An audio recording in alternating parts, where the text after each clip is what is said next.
नमस्कार, जय हिंद. सर्व विद्यार्थी मित्रांचं स्वागत आहे आपल्या टिक्कर मराठी एस-एस-सी आणि रेल्वे एक्झाम या YouTube चॅनलवर. मी नीता घुले पानसरे तुमचं पुन्हा एकदा मनपूर्वक स्वागत करते.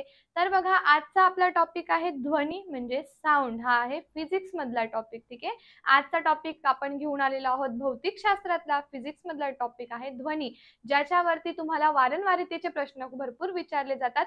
सो आपण हे कन्सेप्ट आज बघून घेणार आहोत. एकदम सोपा आणि लवकरात लवकर समजणारा टॉपिक असणार आहे, म्हणून व्हिडिओला शेवटपर्यंत बघायचे. जास्त लॉंग कट आपण जाणार नाहीये, एकदम शॉर्टकट तुम्हाला समजेल असंच जाणार आहोत. म्हणून व्हिडिओला काय करायचंय, लाईक करून घ्यायचंय आणि आपल्या सगळ्या ग्रुपमध्ये जास्तीत जास्त शेअर सुद्धा करायचंय. ओके, तर सुरुवात करणार आहोत आपण साऊंड या चॅप्टरला. ध्वनी म्हणजे काय सांगा? जे आपल्याला ऐकायला येतो तो ध्वनी आहे ना, ध्वनी नाही हा, ध्वनी. बरोबर, जो ऐकवतो की आपण ज्याला ऐकवतो, आपण ध्वनी बद्दल बोलत आहोत. ठीक आहे. तर बघा, ध्वनी म्हणजे साऊंड. आणि आता जे आयोगाचे जे पेपर असतात ना, तर त्यांना खूप हा चॅप्टर आवडतो. तुम्ही एमपीएससी करा, पोलीस भरती करा, यूपीएससी करा, देन आपण जे घेत आहोत मेन आपला फोकस आहे रेल्वे आणि एसएससी साठी. या सगळ्या एक्झाम साठी तुम्हाला आयोगाचा फेवरेट असा कोणी दिसेल तर हा चॅप्टर आहे म्हणजे आहे. कारण याच्यावरती प्रश्न बनतात आणि प्रश्न विचारले सुद्धा जातात. सो आपण कन्सेप्ट घेऊन टाकणार आहोत एकदम शॉर्टकट मध्ये, है ना. शॉर्टकट म्हणजे इतकी पण शॉर्टकट नाही की 1 मिनिटाचा व्हिडिओ बनून जाईल आपला. तर व्हिडिओला पटकन लाईक करून घ्यायचंय, आपल्या इतर ग्रुपमध्ये शेअर करून घ्यायचंय. झालंय का व्हिडिओला लाईक करून? तर सुरुवात करूया आपण आपल्या आजच्या चॅप्टरला, ज्याचं नाव आहे ध्वनी म्हणजे साऊंड. तर बघा, काही ध्वनी मोठे असल्याने सहज ऐकू येतात. आता हे तर कॉमन आहे म्हणाल मॅडम, ह्याच्यामध्ये काय वेगळं आहे? काही ध्वनी मोठे आहेत, काहींना मोठ्याने बोलायची सवय आहे तर त्यांचा आपण सहज ऐकून घेतो. तर काही ध्वनी खूप लहान असल्याने ते लक्ष दिल्याशिवाय आपल्याला अजिबात ऐकायला येत नाही. म्हणजे आपण बहिरे झालोय असं होत नाही, पण ते ध्वनीच छोटेसे आहेत, लहान आहे, वारंवारताच कमी आहे, म्हणून ऐकायला येत नाही. ठीक आहे. काही ध्वनी आपल्याला आवडतात तर काही ध्वनींचा आपल्याला त्रास होतो. त्रास होणारे आपल्या आजूबाजूलाच असतात ध्वनी, ज्यांचा आपल्याला त्रास होतो. पण तरी सुद्धा आता काय, ऐकायला लागतं आहे ना. हो ना मॅडम, ऐकायला लागतं ना, आम्ही ऐकतो. तसंच सगळ्यांच्या आयुष्यात न आवडणारे ध्वनी आणि आवडणारे ध्वनी दोघंही आसपास असतात, दोघांना सहन करायचं असतं. बरोबर. आता बघा, ध्वनी निर्माण होण्यासाठी एखाद्या वस्तूचे कंपन, इट इज इम्पॉर्टंट. ध्वनी निर्माण होतो, तर ध्वनी निर्माण होण्यासाठी काय लागतं? माध्यमातील कणांच्या कंपनामुळे ध्वनीची निर्मिती होते, हे इम्पॉर्टंट आहे. ठीक आहे. बघा, इथे 2 माध्यम आहे. इकडनं तुम्हाला समजा इकडे प्रसार होणार आहे, इकडनं ध्वनी जातीये. तर हे जे माध्यम आहे, हे पहिलं माध्यम आहे, हे दुसरं माध्यम आहे. तर यामध्ये कण असतात. त्या कणांमध्ये होतात व्हायब्रेशन्स म्हणजे कंपन, त्याला मराठीतून आपण म्हणतो. मग ध्वनी निर्माण होते. जेव्हा साऊंड निर्माण होत असतो, तेव्हा तो व्हायब्रेशनमुळे निर्माण होतो. जसं तुमचा मोबाईल वाजतो की नाही, तर मोबाईलवरती फोन येण्याच्या अगोदर तो व्हायब्रेट होतो. जोपर्यंत तुम्ही त्याचं व्हायब्रेशन मोड ऑफ करत नाही तोपर्यंत. तुम्ही एकदा त्याला ऑफ करून टाकला तर त्याचं काही होत नाही. पण तुम्ही नॉर्मल ठेवा, तर त्याचं पहिले व्हायब्रेशन होणार, नंतर साऊंड येणार. म्हणजे लक्षात आलं का तुम्हाला, की ध्वनी निर्माण कधी होतो? जेव्हा कंपने होतात, जेव्हा व्हायब्रेशन्स होतात. ठीक आहे. मग हे लक्षात ठेवायचं आहे, की ध्वनी निर्माण होण्यासाठी एखाद्या वस्तूचे कंपन होणे गरजेचे असते. वस्तूंचे कंपन होत असते तोपर्यंत आपल्याला ध्वनी ऐकू येतो. कंपन थांबले की ध्वनीही थांबतो, ध्वनी बंद होतो. हे तुम्ही करून बघायचं आहे. करून बघायचं काय, आपल्याला मोबाईलवरती फोन येतातच आहे ना, आपल्या आवडत्या व्यक्तींचे, नावडत्या व्यक्तींचे येतात फोन आपल्याला. बरोबर. मग तेव्हा तुम्ही करून बघू शकतात. बरोबर की नाही? हसू नका. चला, जास्तीत जास्त व्हिडिओला शेअर करून घ्यायचंय सर्वांनी. प्रत्येकाने शेअर करून घ्या व्हिडिओला आणि लाईक करून घ्या. एकदा लाईक करायचंय. बघा, तर आता बघणार आहोत आपण स्वरयंत्र. आपल्यामध्ये स्वरयंत्र आहे बघा, इथे स्वरयंत्र आहे. आता स्वरयंत्र आहे म्हणूनच मी तुम्हाला शिकवू शकते, तुम्ही बोलू शकतात. नसतं तर कसं झालं असतं आपलं. तर आपलं जे साऊंड बॉक्स आहे, स्वरयंत्र आहे. तर बघा, ध्वनितंतू आणि स्वरयंत्र आपल्या गळ्यामध्ये असतं, श्वासनलिकेच्या वरती असतं, ज्याला आपण साऊंड बॉक्स सुद्धा म्हणतो. त्याच्यातून सुद्धा काय होतं, ध्वनी निर्माण होतो. आता ध्वनी काय आहे? ध्वनी नाद, आवाजाची निर्मिती, प्रसारण आणि त्याचे परिणाम याबद्दलचे विज्ञान म्हणजे काय? ध्वनिशास्त्र. हे इम्पॉर्टंट आहे. ध्वनिशास्त्र म्हणजे काय? अकॉस्टिक कशाला म्हटलं जातं? तर ध्वनीचा अभ्यास करायला म्हटलं जातं. मग ध्वनीची जी तीव्रता आहे ती आपण डेसिबल मध्ये मोजतो. याच्यावरती तुम्हाला प्रश्न विचारला जातो की ध्वनीची तीव्रता कशामध्ये मोजली जाते. ध्वनी म्हणजे जे व्हायब्रेशन्स होत आहेत तर ह्याला मोजण्यासाठी आपल्याकडे काय पाहिजे, एक एकक पाहिजे, जे की आपण भौतिकशास्त्रामध्ये मोजमापनामध्ये शिकलेलो आहोत है ना. तर मोजमापन म्हणजे काय की कुठल्याही एखाद्या गोष्टीला मोजण्याची टेक्निक किंवा तंत्रज्ञान किंवा एकक. ठीक आहे. तर ध्वनीला कशामध्ये मोजणार आपण, ध्वनीची तीव्रतेला मोजण्यासाठी आपण डेसिबल बघतो. काय बघतो, डेसिबल हे एकक बघतो. ठीक आहे. आता ध्वनी लहरींचे प्रसारण वेगवेगळ्या माध्यमातून वेगवेगळ्या वेगाने होते. ध्वनी प्रसारण वायूपेक्षा द्रवातून तर द्रवापेक्षा स्थायूतून अधिक वेगाने होते. हे पण तुम्हाला प्रश्न आलेले होते पोलीस भरतीमध्ये, बट आपण अभ्यास करत आहोत रेल्वेसाठीचा. ओके. तर हे मी तुम्हाला बोलली ना की कुठल्याही एक्झाम मध्ये जा तुम्हाला हेच प्रश्न येणार आहे. फक्त लेवल थोडी जास्त थोडी कमी असू शकते, सिलेबस बदलत नाही. ठीक आहे. तर काय सांगितलं त्यांनी, ध्वनीचं जे प्रसारण आहे ते वेगवेगळ्या दिशेने होते, वेगवेगळ्या माध्यमातून होते. तर माध्यम कोणते कोणते असतात, स्थायू असतं, द्रव असतं, वायू असतं. तर तुम्हाला काय सांगितलं, ध्वनीचे जे प्रसारण आहे ते वायूपेक्षा द्रवातून व द्रवापेक्षा सुद्धा स्थायू मध्ये पोलाद, मी तुम्हाला शिकवलंय ना, पोलादातून जास्त होतं. हे लक्षात ठेवायचंय, पेपरला विचारलं जाईल. कळतंय. बघा आता एका सेकंदात किती दोलने झाली याला वारंवारिता म्हणतात. आता 1 सेकंद आहे, एका सेकंदामध्ये किती दोलने झाली याला आपण काय म्हणतो, फ्रिक्वेन्सी. फ्रिक्वेन्सी मीन्स वारंवारिता. ओके. आणि फ्रिक्वेन्सीचं जे एकक आहे, फ्रिक्वेन्सीचं जे युनिट आहे त्याला म्हटलं जातं हर्ट्स. ओके. काय म्हणतात त्याला, हर्ट्स म्हणतात. तर बघा, एका सेकंदात किती दोलने झाली याला आपण वारंवारिता म्हणतो आणि वारंवारिता ही हर्ट्स या एककामध्ये व्यक्त केली जाते. मग आता तुम्हाला प्रश्न जर आला तर 1 हर्ट्स म्हणजे किती, 1 हर्ट्स म्हणजे एका सेकंदात 1 दोलन, तर 100 हर्ट्स म्हणजे एका सेकंदात 100 दोलने होय. हे करून ठेवायचं आहे. हे तुम्हाला रेल्वे आणि एसएससी ला येईल, पोलीस भरतीला इतकं डीप नाही येत. ठीक आहे. मग आपल्याला काय येणार आहे, एका सेकंदामध्ये किती दोलने झाली याला काय बोललं जातं, फ्रिक्वेन्सी मीन्स वारंवारिता बोललं जातं. तर लक्षात ठेवायचं आहे, वारंवारिता हे हर्ट्सचं एकक आहे. हर्ट्स, आपण आपल्या मनुष्याला ऐकायला येणारा आवाज 20 ते 20,000 हर्ट्सच्या दरम्यानच येतो. त्याला आपण ऑडिबल साऊंड म्हणजे श्राव्यातील ध्वनी म्हणतो. मग इथे तुम्हाला काय सांगितलेलं आहे की 1 हर्ट्स म्हणजे एका सेकंदात 1 दोलन. 1 हर्ट्स म्हणजे लक्षात ठेवायचं आहे एका सेकंदातील एकच दोलन. मग 100 हर्ट्स म्हणजे किती दोलन, 100 दोलन. जास्त अवघड आहे का, नाही, एकदम सोपं आहे ना. मग डेसिबल हे नाव अलेक्झांडर ग्रेहम बेल या शास्त्रज्ञाच्या कार्याच्या सन्मानार्थ दिले गेलेले आहे. टेलिफोनचा शोध कोणी लावला, ग्रेहम बेल यांनी लावलेला आहे आणि यांच्या स्मरणार्थच डेसिबल हे नाव दिलं गेलेलं आहे. ओके. कशाच, कोणाच्या स्मरणार्थ, अलेक्झांडर ग्रेहम बेल यांच्या स्मरणार्थ दिलं गेलेलं आहे. मनुष्याला साधारणतः मनुष्य जे WHO ने सांगितलेलं आहे, तर WHO ने आपल्याला 45 डेसिबल पर्यंतचा आवाज मनुष्याला नॉर्मल सांगितलाय, नॉर्मल आहे. आपण 80 वरती तर डीजे वर नाचतो है ना, 80च्या डेसिबल मध्ये, तर आपण आहोत एकदम ऑलराऊंडर की किती पण आवाज येऊ दे, पण असं नाहीये, बहिरेपणा येऊ शकतो. त्याच्यामुळे आपला जो नॉर्मल आवाज आहे तो 45 डेसिबल पर्यंतच असतो. ठीक आहे. आता पुढे बघणार आहोत आपण एकूण ऐकण्याची सुरुवात. हे महत्वाचं आहे तुम्हाला. कन्सेप्ट आहे या छोट्या छोट्या, ज्या तुम्हाला कुठल्याही भरतीमध्ये उपयुक्त पडणार आहे. आता एकूण ऐकण्याची सुरुवात कधी होते, किती डेसिबलला होणार आहे एकूण ऐकण्याची सुरुवात, किती डेसिबल पर्यंत होणार आहे सांगा बरं मला. 0 डेसिबल, बरोबर, 0 डेसिबल. आणि सर्वसामान्य श्वासोश्वास, आपण श्वास घेतो श्वास सोडतो है ना, ते 10 डेसिबल. 5 मीटर अंतरावरून कुजबुजणे, आता 5 मीटर कोणतरी उभं आहे आणि त्याच्यावरून कुजबुजलं, 5 मीटर अंतरावरून 30 मीटर आहे, किलोमीटर नाही. नाही तर म्हणणार मॅडम किलोमीटरचा विचार केला तर ऐकायला येईल का आपल्याला 30 डेसिबलचा, बिलकुल येणार नाही. फक्त मीटर, 5 मीटर वर उभा आहे ना एखादा व्यक्ती, कुजबुजत आहे, 30 डेसिबल. ठीक आहे. त्यानंतर सर्वसामान्य दोघातील संवाद 60 डेसिबल, पण मी मानते 45 डेसिबल काय आहे, योग्य आहे. आता मी तुमच्याशी संवादच करते आहे ना, शिकवणं म्हणजे काय, तर माझा आवाज कितीच्या दरम्यान सांगितलेला आहे टेक्स्टबुक मध्ये, 60 डेसिबल पर्यंतचा. माझा आवाज म्हणजे नीता मॅडमचा आवाज नाही, तर नॉर्मल बोलण्याचा आवाज सांगितलेला आहे. नाही तर तिथं माझं नाव शोधायला जाऊ नका. तिथे अजूनपर्यंत नाव आलेलं नाही. काही वर्षांमध्ये येण्याची शक्यता आहे.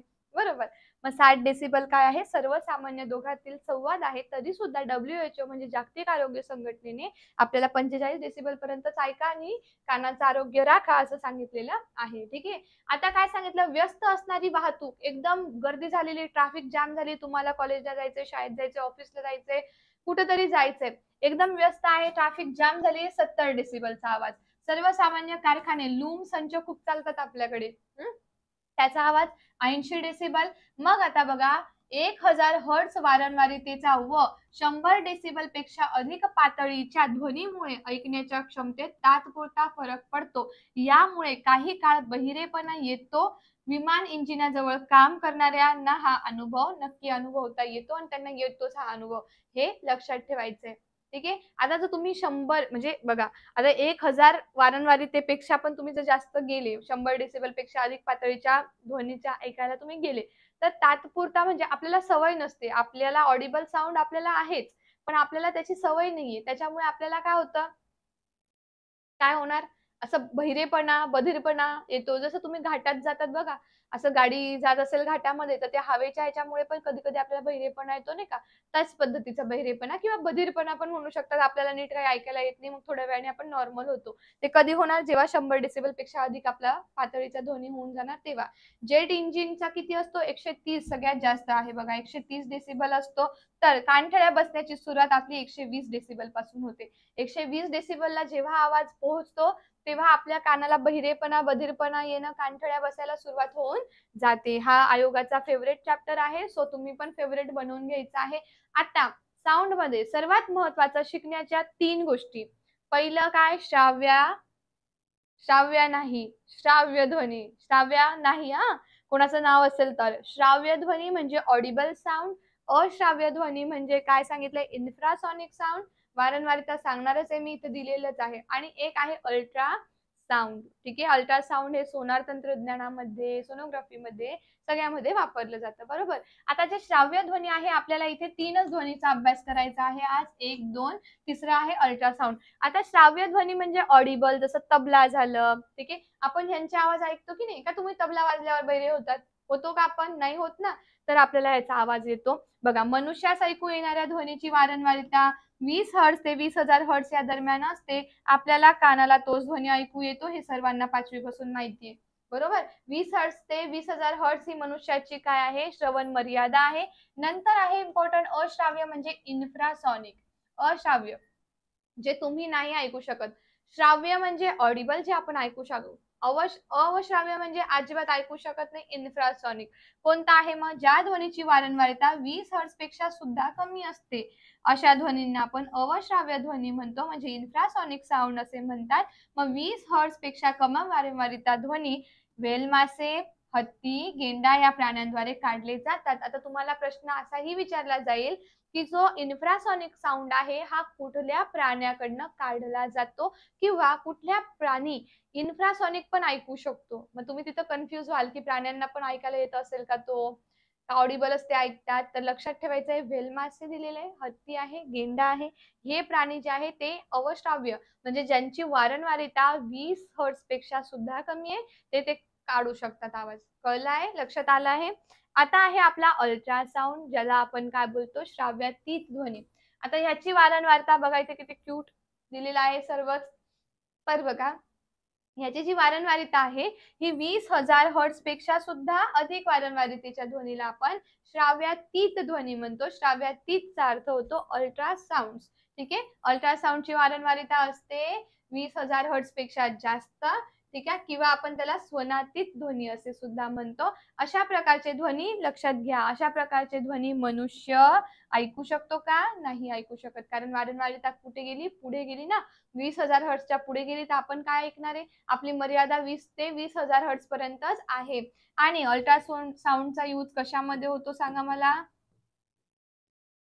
अल्ट्रासाउंड यूज सांगा बरं कशात होतो? सोनार तंत्रज्ञानामध्ये. सोनार म्हणजे साऊंड नेव्हिगेशन अँड रेंजिंग. सोनार तंत्रज्ञान समुद्राखालील समुद्राखालील वस्तूंचे अंतर मोजण्यासाठी काम करत असतो. कशावर काम करतं सोनार तंत्रज्ञान? प्रतिध्वनीवर काम करतं. कशावर? इको साऊंड वर काम करत असतं. त्याच्यानंतर बघा दुसरा यूज जर म्हटलं तर आपण सोनोग्राफी म्हणू शकतो.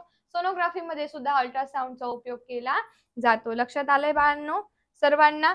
तर बघा आता जे अल्ट्रासाऊंड आहे हे कोणाद्वारे काढण्यात येतात हे इम्पॉर्टंट आहे. हे पेज ठीक आहे, तुम्ही स्क्रीनशॉट काढा, तुम्ही नोट्स काढा, तुम्ही काहीही करा पण हे लक्षात ठेवा. ठीक आहे, कुत्रा, उंदीर, वटवाघूळ, डॉल्फिन असे प्राणी यांना काय करतात? यांना असणाऱ्या विशेष क्षमतेमुळे श्राव्यातील ध्वनी ऐकू शकतात. कोण कोण ऐकू शकतं? तिकडे पाणगेंडा होता, मासे होते, वेल मासा होता. इकडे कोण आहे जो अल्ट्रासाऊंड ऐकतोय? तो आहे कुत्रा, उंदीर, वटवाघूळ, डॉल्फिन असे प्राणी असणारे यांना काय असतं? विशेष क्षमता असते ज्यामध्ये श्राव्यातीत सुद्धा ध्वनी ऐकून घेतात. 5 वर्षाखालील लहान मुले, काही प्राणी व कीटक यांना 25,000 हर्ट्ज पर्यंतचा ध्वनी ऐकू शकतात. डॉल्फिन्स, वटवाघुळे, उंदीर वगैरे प्राणी श्राव्यातीत ध्वनी निर्माणही करू शकतात. आता वटवाघळावरती नेहमी प्रश्न येतो है ना, आणि आपण शिकलेलो सुद्धा आहोत. वटवाघूळ कुठला आवाज काढतात? अल्ट्रासाऊंड काढतात आणि तेच त्यांना मार्गदर्शक ठरतात. रात्रीच्या अंधारात वटवाघळांना दिसत नाही, मग अल्ट्रासाऊंड काढून ते काय करतात? प्रतिध्वनी पुन्हा येतो. जिथे ऑब्जेक्ट असेल, काही भिंत भिंत असेल तर ते तिथे काय करत नाही? ठोकायला त्या भिंतीला जात नाही. रिटर्न ते प्रतिध्वनी ते अल्ट्रासाऊंड त्यांना रिटर्न आल्यानंतर त्यांना कळतं की इथे अडथळा आहे, ते दुसऱ्या साईडने जातात. बरोबर आहे? कळलंय का सगळ्यांना? काय सांगितलं मी? डॉल्फिन्स, वटवाघूळ, उंदीर वगैरे हे प्राणी श्राव्यातील ध्वनी निर्माण करू शकतात. समजताय? आता आपण शिकणार आहोत इम्पॉर्टंट फॉर युअर एक्झाम. ठीक आहे, काय? प्रतिध्वनी म्हणजे इको साऊंड. ठीक आहे, इको साऊंड काय आहे आज बघा. प्रतिध्वनी म्हणजे मूळ ध्वनीची कोणत्याही पृष्ठभागावरून होणाऱ्या परावर्तनामुळे झालेली पुनरावृत्ती होय. तुम्हाला माहितीये, तुम्ही जातात ना कुठे पण म्हणजे कुठे पण नाही, अशा ठिकाणी जातात की जिथे आपल्या आवडत्या व्यक्तीचं नाव नुसतं ओरडत बसतात, मग तिकडनं तेच नाव पुन्हा येतं आपल्याला. मग तुम्हाला खूप मजा येते असं इको साऊंड आल्यानंतर, होतं ना असं. मग त्याला आपण काय बोलतो? प्रतिध्वनी म्हणजे इको बोलतो. काय की तुम्ही जो काढलेला साऊंड आहे तोच तुम्हाला एखाद्या ऑब्जेक्टला लागून पुन्हा वापस येणं, म्हणजे काय? त्या आवाजाचा परावर्तन होणं झालेलं आहे, पुनरावृत्ती झालेली आहे. ठीक आहे, आता बघा 22 डिग्री सेल्सिअस तापमानाला ध्वनीचा हवेतील वेग 344 मीटर पर सेकंद असतो. हे इम्पॉर्टंट आहे, परीक्षेला विचारलं जातं. आपल्या मेंदूत ध्वनीचे सातत्य सुमारे 0.1 सेकंदच असते.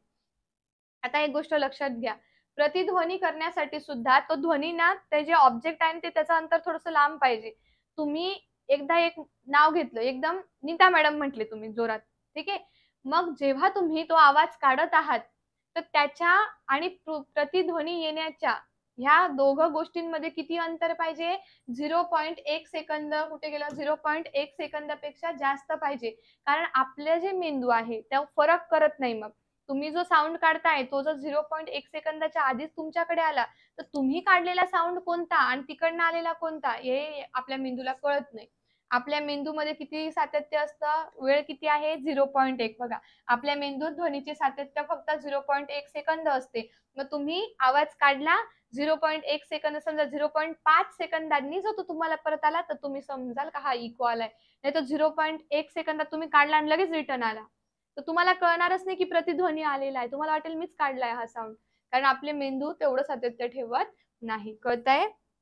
बघा आता अंतर, आता तुम्हाला काय सांगितलं? प्रतिध्वनी काय? वेग गुणिले काल. काय? वेग गुणिले काल. आता काय सांगितलं तुम्हाला? वेग 344 मीटर पर सेकंद आणि काळ किती वेळ पाहिजे आपल्याला? 0.1 सेकंद. बरोबर उत्तर किती आलं? 44.4 मीटर. प्रतिध्वनीचं सांगत आहे हा मी. कशाचं सांगते? इकोचं सांगते. आता 344 मीटर काय होतं? 22 डिग्री सेल्सिअस जर तापमान असेल तर ध्वनीचा हवेतील वेग किती असतो? ध्वनीचा वेग, ध्वनी जर हवेमध्ये गेलेली ना, मग तिचा वेग किती आहे? 344 मीटर पर सेकंद असतो. म्हणून आपण आणि काळ किती घेतला आपण? 0.1 घेतला. मग आपण जर सूत्र बघितलं, अंतर बरोबर वेग गुणिले काळ बरोबर 344 मीटर पर सेकंद गुणिले 0.1 सेकंद. उत्तर येतात 34.4 मीटर. ठीक आहे, मग त्यामुळे सुस्पष्ट प्रतिध्वनी म्हणजे इको जर तुम्हाला स्पष्ट ऐकायचा आहे तर ध्वनीच्या स्रोतापासून अडथळ्यापर्यंतचे कमीत कमी अंतर वरील अंतराच्या निम्मे पाहिजे. ह्या अंतराच्या निम्मे अंतर पाहिजे. माझा 34.4 मीटरच्या निम्मे किती झाला? 17.2 मीटर असावे लागते. वेगवेगळ्या तापमानाला ही यंत्रे वेगवेगळी असतात. तुम्ही म्हणाल मॅडम नाही आमचं तर अंतर वेगळं आलं, पण मी तुम्हाला तापमान काय सांगितलं? 22 डिग्री सेल्सिअस सांगितलं. समजा इथं 30 डिग्री असेल तर इथे बदलेल ना वेग. मग वेगवेगळ्या काय सांगितलं? वेगवेगळ्या तापमानाला ही अंतरे वेगवेगळी असतात. हे लक्षात घ्यायचं आहे. म्हणजे तुम्हाला हे सूत्र लक्षात ठेवायचंय. हे तुम्हाला रेल्वेला विचारलं जातं. रेल्वे आणि एस-एस-सी मध्ये विचारलं जाणार आहे. कारण तुम्हाला ह्या लेव्हलचे प्रश्न तिथे विचारले जातात. तुम्ही जर पोलीस भरती द्याल, सरळ सेवेचा अभ्यास कराल, तर तिथे फक्त अल्ट्रासाउंडची वारंवारता, इन्फ्राची वारंवारता, ऑडिबलची वारंवारता एवढंच विचारलं जाईल. पण बाकी पुढचं जे आहे हे तुम्हाला या पेपरला विचारलं जाणार आहे. ठीक आहे? समजलंय सर्वांना? तर ध्वनी आपण कन्सेप्ट म्हणजे शॉर्टमध्ये घेतलेली आहे. बॅच जॉइन करायची आहे. बघा आपली बॅचमध्ये ॲडमिशन सुरू झालेले आहे. सो सगळ्यांनी बॅच जॉइन करून घ्या. तुम्हाला टिक्कर मराठी चा जो ऑफिस नंबर आहे तो तर सर्वांना माहितीच आहे. तरी सुद्धा एकदा तुम्हाला सांगते की बॅच जी आहे ती आपली कशाची असणार आहे? स्पेशल सायन्सची बॅच असणार आहे. ज्यामध्ये तुम्हाला पूर्ण कन्सेप्ट क्लिअर होणार आहे आणि तुम्हाला अभ्यास करायला अजून 4 महिने बाकी आहे. ठीक आहे? बरोबर की नाही? आता तुमचे फॉर्म फिलिंग नाही झाले अजून. तर 2-3 महिने तर कुठेच गेले नाही. तुम्ही 4च पकडून घ्या. तर 4 महिने जे आहेत तर ते तुम्हाला प्रॉपर अभ्यास करावा याच्यासाठी आहे. तर तुम्ही बघायचं आहे आता तुम्हाला कुठे बॅच जॉइन करायची आहे. ठीक आहे? तर बॅचला ॲडमिशन घ्यायचं आहे. बॅचला ॲडमिशन घेण्यासाठी टिक्कर मराठी ऑफिस नंबरवर कॉन्टॅक्ट करायचा आहे. आज पहिल्यांदा व्हिडिओ बघत असणारे चॅनलवर एकदम न्यूच आलेले आहेत. स्क्रोल करता व्हिडिओ सापडला आहे किंवा दिसला असेल तर सगळ्यात प्रथम व्हिडिओला लाईक करायचा आहे आणि टिक्कर मराठी एस-एस-सी आणि रेल्वे एक्झाम चॅनलला सबस्क्राईब करायचं आहे. आपलं ॲप आहे टिक्कर मराठीचं ते डाउनलोड करा आणि त्यामध्ये सगळ्या पी-डी-एफ तुम्हाला एस-एस-सी आणि रेल्वेच्या सायन्सच्या मिळून जातील. ठीक आहे? चला bye bye. Take care. Wish you all the best. जय हिंद. धन्यवाद.